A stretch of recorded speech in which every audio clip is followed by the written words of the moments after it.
د دوبۍ په موقتي یا سیاحتي ویزو کې نوی بدلون. دوبۍ اوس سیاحتي ویزې په 48 ساعتونو کې پروسس کوي.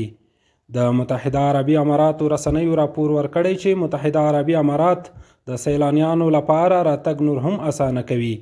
د یو ځل ننوتلو یا سنگل انټري سیاحتي ویزې د 13 یا 18 ورځو لپاره شتون لري او پروسس معمولاً په 48 کاري ساعتونو کې بشپړیږي.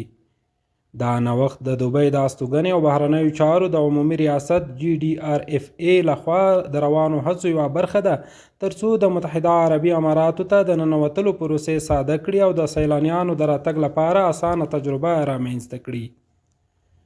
دغو ویزو ته اپلای یا غوښتنه کول نسبتاً ساده دي. یوازې پاسپورټ یا د ځینو طبیعتونو یا هیوادونو لپاره ملي شناخت کارت یا نېشنل ID یا تذکره او شخصي عکس ته اړتیا لري. غوښتنلیکونه یا اپلای د باصلاحیته سفري ادارو، د متحده عربي اماراتو هوایي شرکتونو لکه امارات، اتحاد او فلای دوبۍ او همدارنګه د ویزو پورټلونو له لارې سپارل کیدای شي. قدرمن لیدونکو د دا ډول نورو مهمو خبرونو لپاره SNN چینل سبسکرایب کړئ.